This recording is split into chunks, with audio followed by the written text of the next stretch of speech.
Bendito al Señor. Yo quiero utilizar las palabras de Jesús en la cruz del Calvario, cuando Él pronunció: consumado es. Dios ha cumplido su voluntad, su propósito en medio de nosotros, así que podemos decir consumado es y comenzamos un nuevo caminar para la gloria del Señor. Y yo quiero agradecerle a cada uno de ustedes, los de directa o indirectamente tuvieron participación en depositar esta confianza en su pastor, en su amada esposa.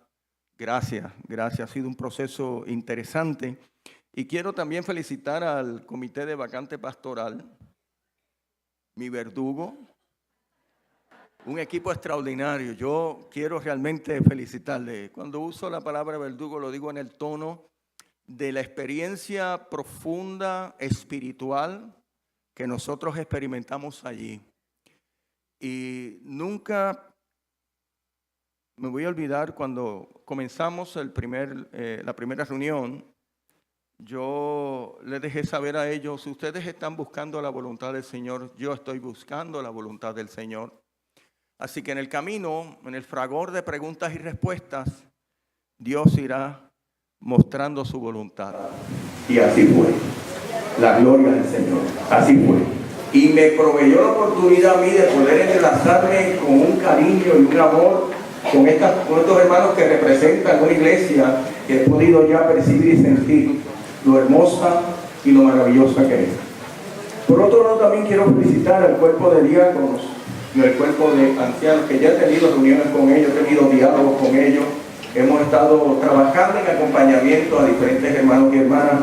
Y quiero darle gracias porque en las oportunidades de estar con ellos, en el diálogo, en la dinámica, he podido ver con la profundidad, con la firmeza, con la entrega que estos hermanos le sirven al Señor. Así que ya les estoy cogiendo mucho cariño y estoy cogiendo mucho cariño. Así que damos gracias a Dios por estos dos cuerpos que han estado ahí de igual manera, igual que la Junta, de una manera extraordinaria. Por otro lado, también quiero señalar un dato jocoso, pero hay que verlo porque es parte de otros datos que se han ido añadiendo. Un hermano de mi congregación, la cual yo pastoreé, trabaja en seguros. Entonces, va un hermano de una congregación, discípulos de Cristo, a hacer, ¿verdad?, los trámites para un seguro suyo personal. Y como ya tenían esa confianza, este hermano de la iglesia de Jardines de Caparra vacía su corazón con este hermano.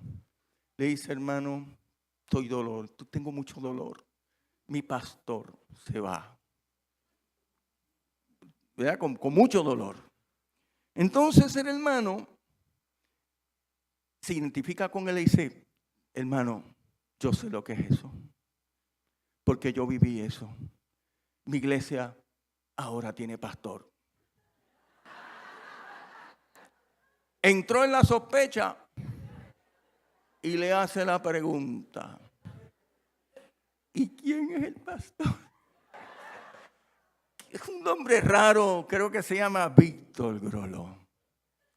El hermano le dijo: apártate de mí, Satanás. No le dijo eso, soy yo que estoy añadiendo. Con mi hermano Héctor, está por aquí.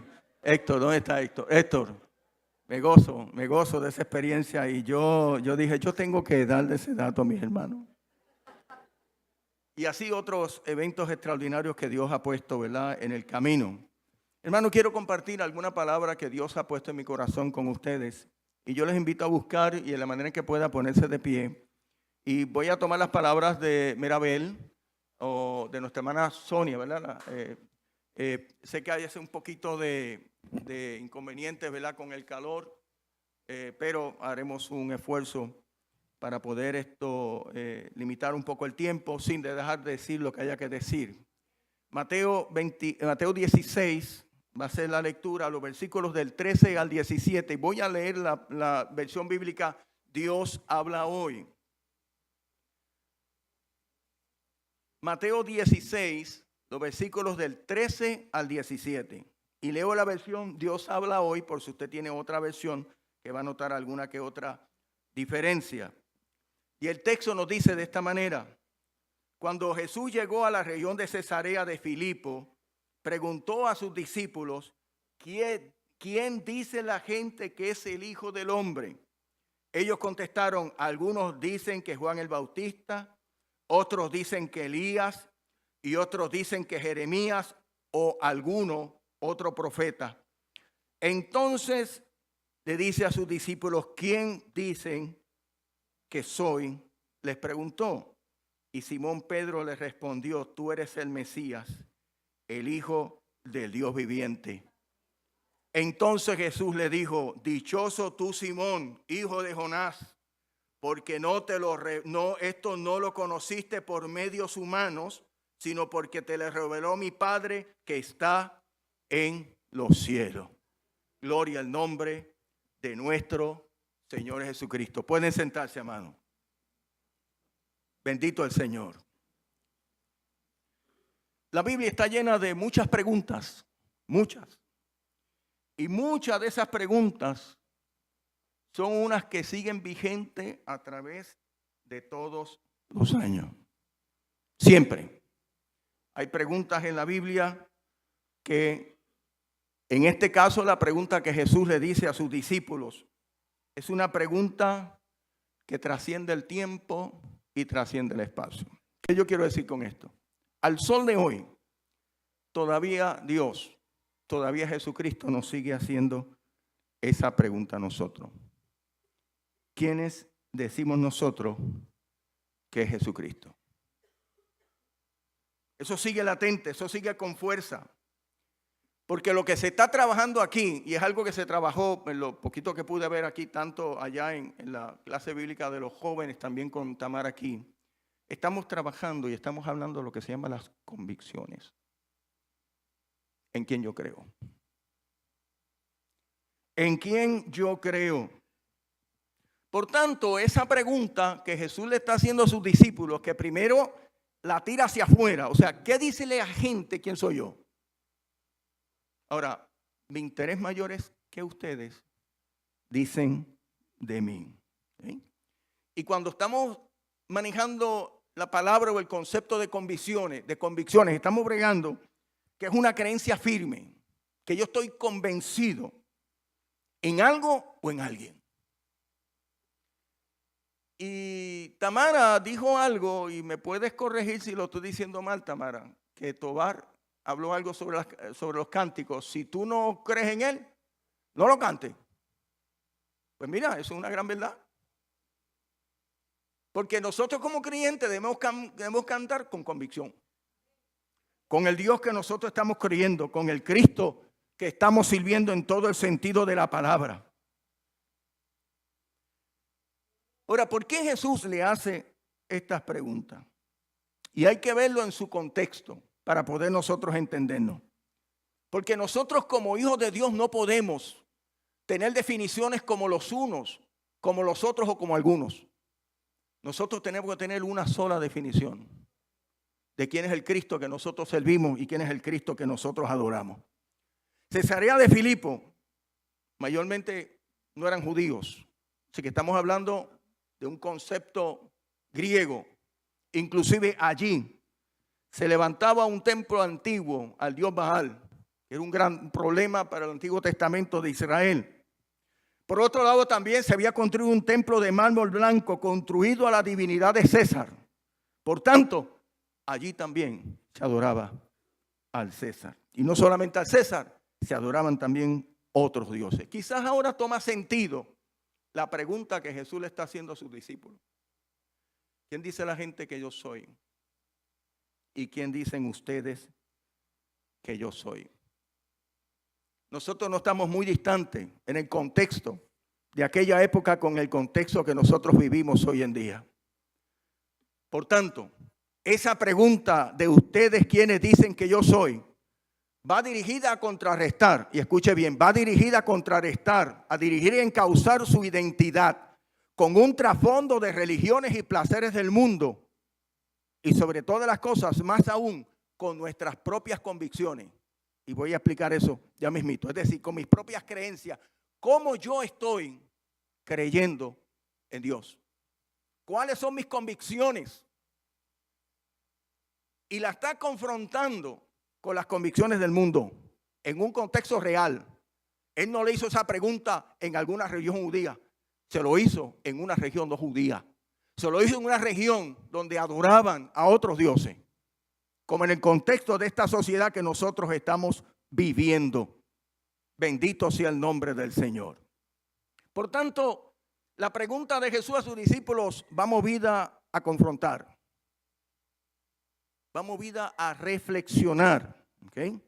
Y este ejercicio, quiero decirle con mucha franqueza, no es fácil. Y el texto te lo está revelando. La misma experiencia que Jesús está viviendo con sus discípulos te está diciendo que esa evaluación o esa reflexión, ese mirarme hacia adentro, mirar las convicciones y afirmarlas, evaluarlas, no es un proceso fácil. ¿Okay? La verdad pronunciada por Pedro, que ya nosotros conocemos, escuche bien, no fue por una convicción propia. Ya que la convicción propia de Pedro, sus creencias, sus ideas, sus conceptos sobre el Mesías van diametralmente opuestos al concepto del Mesías que Jesús quería que lo entendieran. Cuando Pedro dice, tú eres el Cristo, tú eres el Mesías, dice el texto que lo dice porque fue inspirado por Dios, fue inspirado por el Padre. Y el concepto del Mesías que él estaba pronunciando era diametralmente opuesto a lo que Jesús les predicaba a ellos. Porque el concepto que Pedro tenía del Mesías era que este era un revolucionario que venía a conquistar al imperio romano. Por eso es que los discípulos tenían espada. Y digo los discípulos, la Biblia narra de Pedro que agarró su espada e hirió a un criado del sumo sacerdote o un criado de un sacerdote. Pero la Biblia me relata a mí que en conversaciones anteriores, en un momento pensando en ese concepto del Mesías, de Jesús el Mesías revolucionario, le dijeron al maestro, es aquí, tenemos unas cuantas espadas. Estos muchachos estaban cargados, ¿saben? O sea, usted no, vamos a mirarle un poquito de ese contexto, ¿no? Por tanto, el Mesías de Pedro era en cierta manera diametralmente opuesto al Mesías que Jesús estaba preguntando. Por tanto, esa pregunta, yo la vuelvo a hacer de nuevo, y es la pregunta que Dios nos dice a nosotros. ¿Quiénes decimos nosotros quién es Jesucristo? Dios busca en nosotros mismos que nosotros evaluemos nuestras creencias, nuestras ideas, nuestros pensamientos, incluso nuestra teología. ¿Cómo yo estoy haciendo teología? Que no es otra cosa que en busca de entendimiento de las cosas de Dios. Todos los días usted hace teología, porque todos los días vivimos situaciones donde necesitamos reclamar que Dios nos guíe. Y esas guianzas y esas experiencias que vivamos nos llevan a vivir las convicciones en el Dios que nosotros estamos creyendo. Los unos o los otros o algunos. Hay una gran diversidad de interpretaciones y definiciones muy amplias, e inclusive dentro de la iglesia. Una de las grandes dificultades que hoy en día en la Iglesia Universal de Jesucristo es la gran diversidad de conceptos e ideas de quién es el Cristo. Mire, ¿cuántas iglesias no existen cuando tenía que haber una?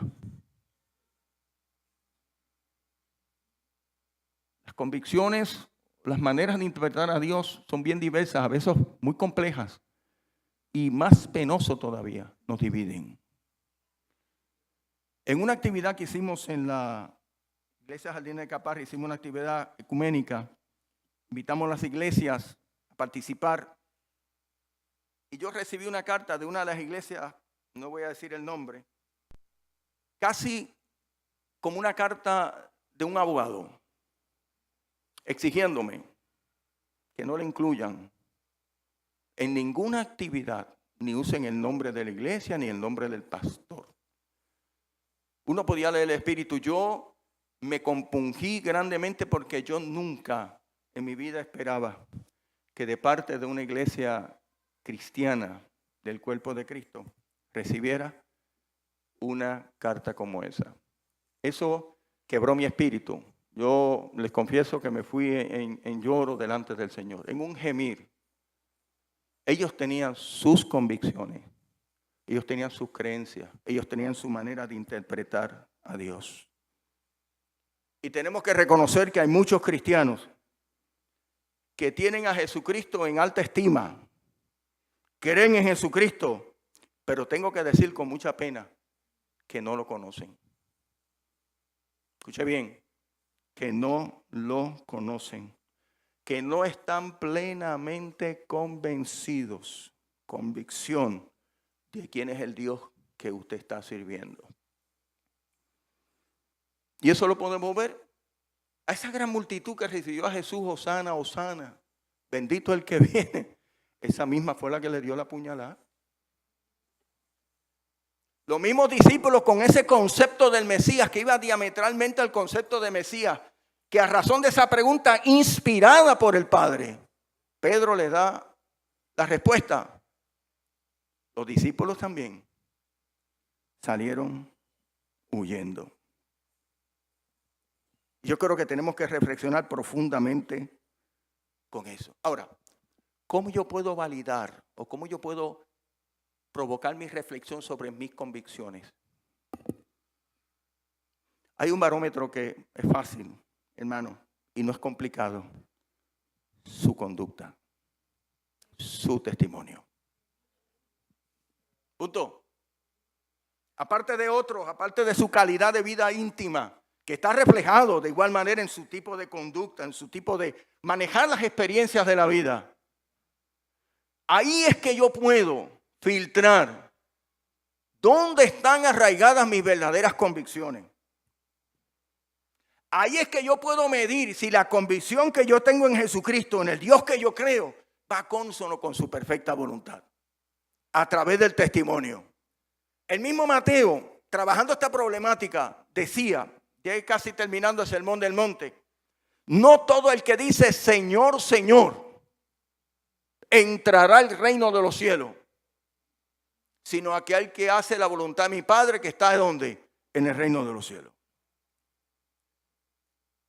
Y hacer la voluntad del Padre requiere que nosotros reconozcamos a Jesús como Señor, pero va unido con una entrega total de convicción en el Dios que nosotros estamos creyendo.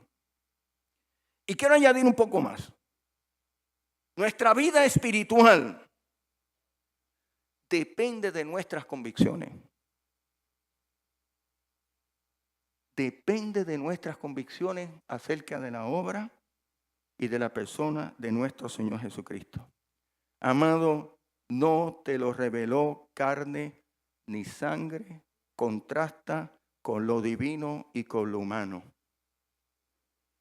Y la pregunta que hay que hacerse es, ¿qué puede revelarnos la carne y qué puede revelarnos la sangre? Porque eso hay que mirarlo. Si ya yo puedo entender cuál es la revelación del Padre, que es las plenas convicciones del Dios que yo sirvo y todo lo que incluye hacer su voluntad, todo lo que tiene que ver los aspectos éticos y morales que nosotros como creyentes tenemos que cumplir, que tenemos que con gracia y con voluntad y con deseo rendirnos a los pies del Señor. ¿Qué nos puede revelar la carne y qué nos puede revelar la sangre? Amado, la carne y la sangre lo que nos puede revelar es indiferencia. Lo que nos puede revelar es distorsión de la imagen divina de Dios. La carne y la sangre lo que nos puede es manifestar todas las obras de la carne. Nos puede incluso llevar hasta la violencia.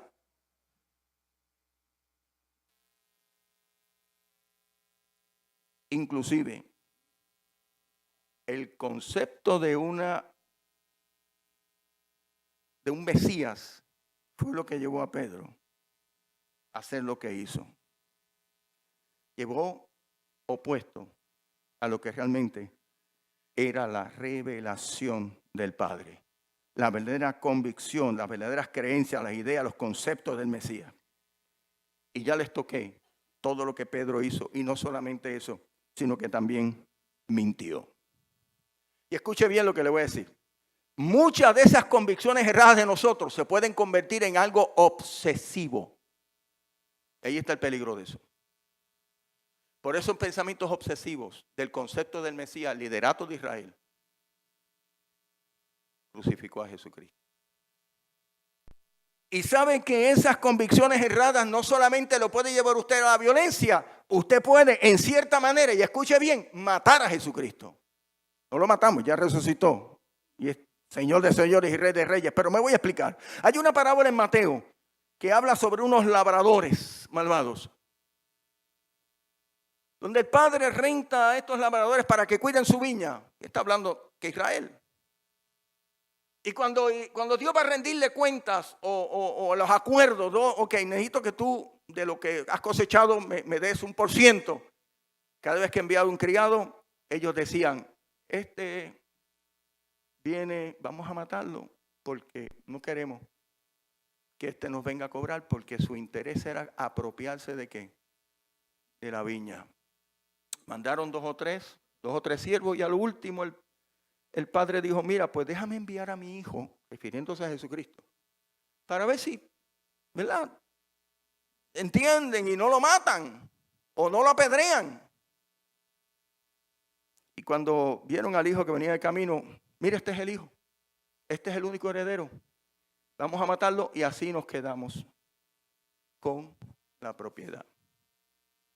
Muchas veces nosotros, amados, por nuestras convicciones erradas y distorsionadas, podemos matar a Jesucristo, que no es otra cosa que desplazarlo totalmente de tu corazón y no dejar que Él sea el dueño de tu vida.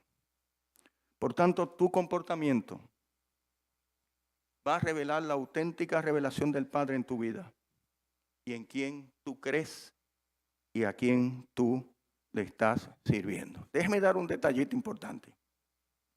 El vocablo revelar expresa la idea de dar a conocer algo oculto, a fin de que pueda verse, a fin de que no solamente pueda verse, sino pueda conocerse por lo que es.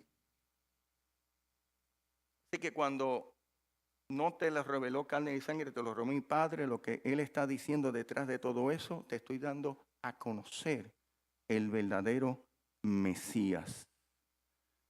Cuando las Escrituras hablan de revelar y habla de revelación, en ese tipo de pensamiento se está refiriendo a Dios. Y está dando a conocer su actividad a los hombres, ¿no? Lo que Dios quiere con nosotros, su poder, su gloria, su naturaleza, inclusive su carácter. Y más también su voluntad, de modo de que nosotros debamos proceder sus planes con el fin de que nosotros podamos conocerlo a Él. La revelación a Pedro. Pedro representa a la iglesia, así que cuando hablamos de Pedro estamos hablando de la iglesia en aquella época, pero estamos hablando de esta iglesia. ¿Eh? La revelación a Pedro va encaminada a hacer que Pedro entienda y conozca la persona de Jesucristo tal cual sea conocido. No como nosotros, los unos, los otros o algunos querramos o entendamos, sino como Dios quiere que nosotros lo entendamos. Por tanto, eso nos va a llevar a nosotros a un gran desafío. Encontrarnos con nuestras propias convicciones, con nuestras propias concepciones, ideas, creencias, inclusive filosofías de la vida, de cómo estamos creyendo de Jesucristo. Es bien importante. Y Dios nos está retando, cuyo propósito dentro de esa revelación del Padre en nuestra vida, si es que estamos entendiendo en unas convicciones que se mueven entre la sangre y la carne, que nosotros podamos entonces corregir y encaminar nuestras convicciones según la revelación del Padre, no según tu revelación. Bendito el nombre del Señor. Gloria a Dios. Cuando Dios revela su palabra a los hombres, al mismo tiempo lo enfrenta con su propia persona. se enfrenta con nuestro conocimiento de lo que nosotros estamos creyendo, con nuestras convicciones, según la revelación del Padre. Y escuche bien lo que le voy a decir. Jamás la revelación del Padre puede ser de segunda mano.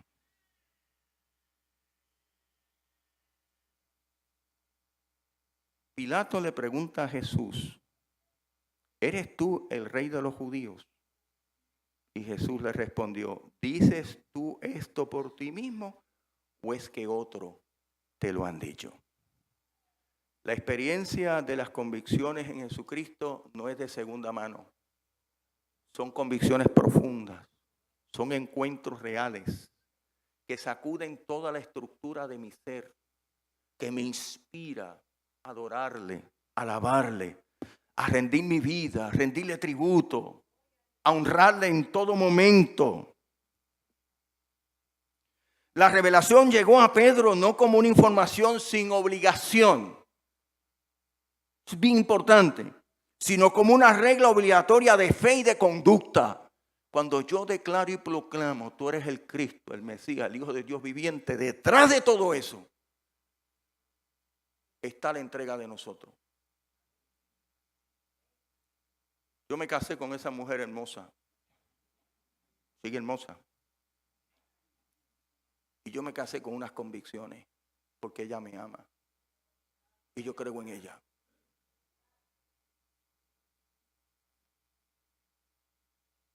Vivo plenamente confiada en ella. Pues yo tengo unas convicciones. Su amor, su conducta conmigo me afirma eso. Yo creo que nosotros tenemos entonces que trabajar un poquito y revisar esas convicciones. Es interesante porque los versículos 24 y 26 de este mismo texto que leemos nos dice, luego Jesús dijo a sus discípulos, si alguno quiere ser discípulo mío, olvídense de sí mismo, carguen su cruz y síganme. Esa es la revelación del Padre. Cuando Dios revela a uno y uno entiende esa revelación, uno se niega a sí mismo y cumple la voluntad del Padre. Por tanto, la vida de nosotros como creyentes debe gobernarse no por antojos, no por fantasía ni por criterios personales, ni tampoco tratar de adivinar cosas divinas no reveladas, porque es que nos gusta sacar de la manga cosas que no existen, sino por una reverente aceptación de un cumplimiento cabal, total, de todos los imperativos, de todos los mandatos que Dios nos ha revelado en su palabra. Nuestras respuestas a las preguntas de Jesucristo en nuestra vida. ¿Quién dicen ustedes? ¿Quién decimos nosotros que es Jesús? Debe ser una meditada, debe ser una reflexionada, debe ser madura y debe ser consona con la voluntad de Dios, con la revelación del Padre. No una que sea irreflexiva, una que sea irracional, que sea una impulsiva, que sea carnal, y digo como Pablo, que sea hasta diabólica. Debemos movernos en la inspiración del Padre. Debemos movernos en la inspiración del Padre. Y quiero ir concluyendo con esto. Para resaltar un poco cuando Dios le dice a Pedro, no te lo reveló carne ni sangre. El criterio de Dios se revela en nuestra conciencia por reflexión, con desafíos y decisiones. No espere que Dios le hable audible. Ojalá. Yo soy de los que digo que si a mí Dios me hablara audible, llevando yo una convicciones erradas de Jesucristo, ese día yo cambio mi vida radicalmente. Dios no le gusta manejar eso. ¿Usted sabe por qué? Porque esa es la manera más fácil de usted entregarse a Dios. Eso fue lo que intentó el rico en la parábola del rico y Lázaro cuando estuvo allá arriba. ¿Por qué se dio cuenta? los errores que había cometido acá abajo y los estaba pagando allá arriba. Y le dice a Abraham, pues chico, envíale profeta y envíale gente que le hable. Y Abraham le dijo, mira, mijo, ni aunque los muertos resuciten, ellos te van a hacer caso. Esa es la magnitud de cómo nosotros hoy en día estamos viviendo. Y eso no ha caducado. Eso sigue de igual manera. Por tanto, tú eres el Mesías.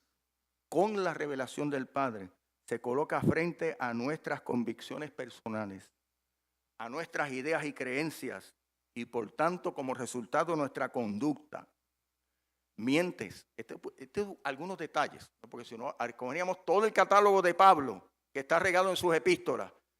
Mientes, adulteras, fornicas, maltratas al prójimo, a tu esposo, a tu esposa, a tus hijos.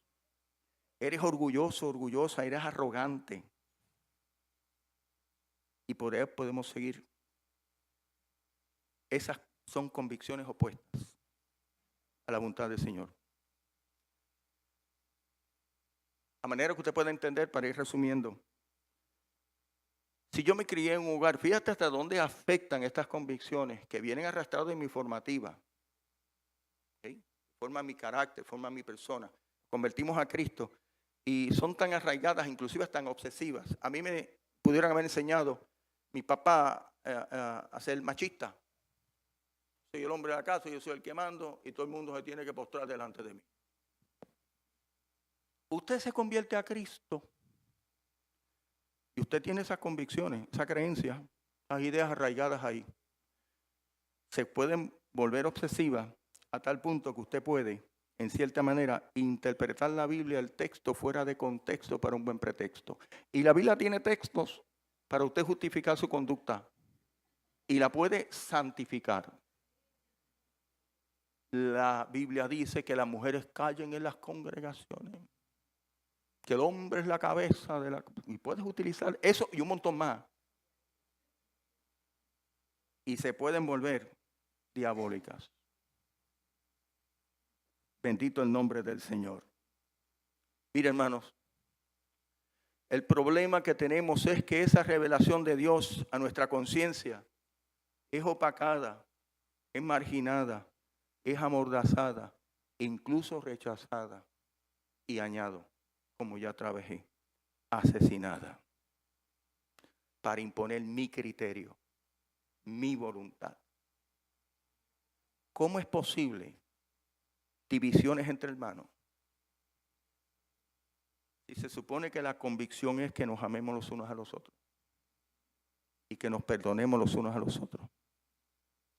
¿Cómo es posible violencia intrafamiliar entre creyentes cuando se supone que esposo y esposa se respeten mutuamente? Entonces la pregunta es, ¿qué está ocurriendo? Se supone que nuestras convicciones erradas, distorsionadas, entonces están haciendo su función. Y nos toca a nosotros, ante la revelación del Padre, confrontarlas y movernos a su perfecta voluntad. Hoy en día nosotros necesitamos urgentemente, de carácter urgente, responder a la revelación de Dios de tu vida.